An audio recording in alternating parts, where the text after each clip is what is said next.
Hi, and welcome to the ayControl Academy. In the last video of the ayControl Academy, we showed you the basics of the ayControl editor. In this video, we'll give you some more tips and show you which additional controls are available and how to make use of them. Let's start by opening the first project in the ayControl editor, the project containing the correct KNX IP connection, which has been created and tested in the last video and can successfully control the first couple of lights. While in the last video we have added KNX addresses manually, for larger projects it would take ages to add hundreds of group addresses by hand. Instead of adding them manually, we're now going to use the ETS import. So if you're using ETS 4, 5 or even newer, we recommend you to save the project as a KNX Pros file in ETS.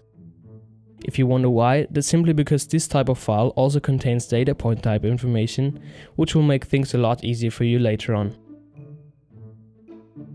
We recommend you using ETS 4 or newer, but if you're one of those who's still using ETS 3, there's also the option of importing KNX group addresses as a comma-separated value file.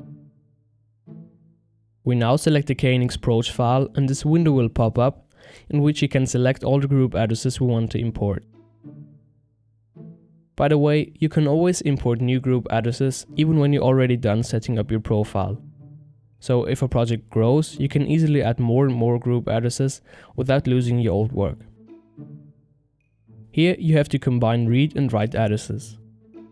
This is a major point of the ayControl configuration, so you have to understand the following steps to move on. Select the write address on the left side.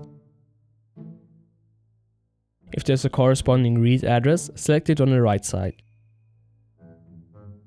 Then join them by pressing Add Join so they can be used later on.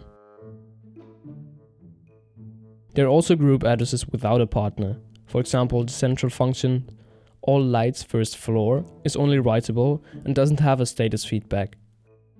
So we only select it on the left side and press Add Join. There's another address called current temperature, which on the other hand is only readable. So it is selected on the right side only. Please make sure that you understood this principle because it's a crucial part of the ayControl configuration. If you have very large projects, this manual method can take a while. That's why ayControl offers two different semi-automatic methods of joining these partner addresses within no time.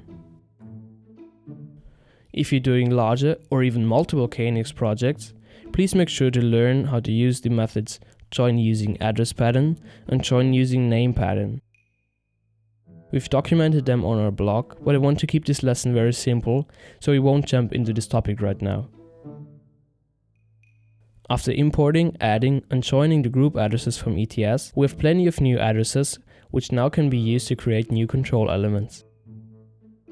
In order to create them, we have to move on to the next part of the ayControl editor, the Controls tab.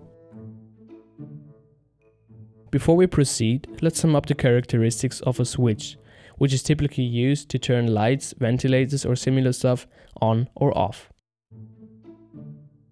The switch has two states and also an indicator, which displays the current state, which most likely is on or off.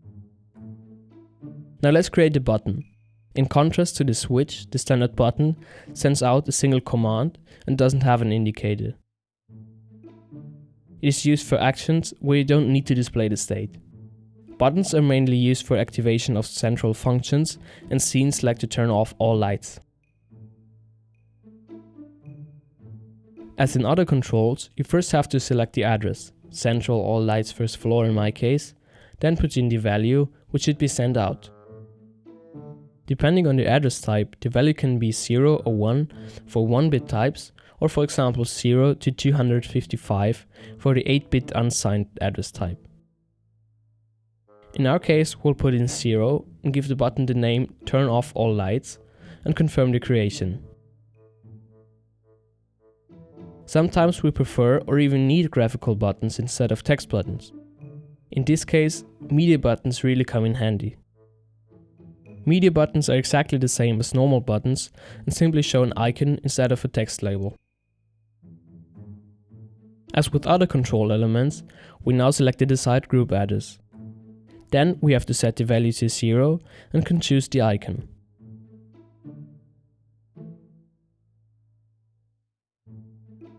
We have now created a graphical button or media button, which is mainly used for multimedia control, but can also be used for KNX controls where you don't need a status feedback. The next control element we'll create is a value display. It is used to display dynamic values coming either from the KNX system or from another source like IoT. It can be used to display temperatures, percent values and much more. Again, we select the desired group address, current temperature lobby in our case. Then we set the label and confirm the creation. When the value display is already created, we could set the number of decimal places, but we will leave the defaults here and proceed to set degrees Celsius as the unit string because we're displaying a temperature. We even could modify the value read expressions, but we don't need to do so in our case. Another cool thing you can do with value displays is to use the so-called display maps. For example, you could map a value 0 to the text closed and the value 1 to the text open and more advanced stuff. You can find further information about display maps in the dynamic help. So far, we've already covered the control elements switch, slided switch, label, button, media button and value display and the typical uses. There are several other control elements like blinds or curtain control, RGB color control, SIP control, which is used for IP intercom communication, and even webcam viewer, just to name a few. If you want to use these controls, please look either in the dynamic help page of the ayControl editor or read the ayControl configuration guide. Now, as we've created all controls, we can now move on to the third tab called Structure and place these controls in a desired layout. Now we again transfer the profile to the mobile device by activating the Wi-Fi transfer mode in the ayControl menu under Profile. After confirming the transfer, you can now see the results on your mobile device. A quick note regarding the ayControl upgrade packages. The free base version includes 6 control elements. You can test them and use them as long as you want. In case you need more control elements for a big installation, you can purchase an ayControl upgrade package. More information can be found on the ayControl website. In the next video of the ayControl Academy, we will learn a lot about best practices and improving the visual design. If you have any further questions about ayControl, please visit our blog at aycontrol.com/blog-en.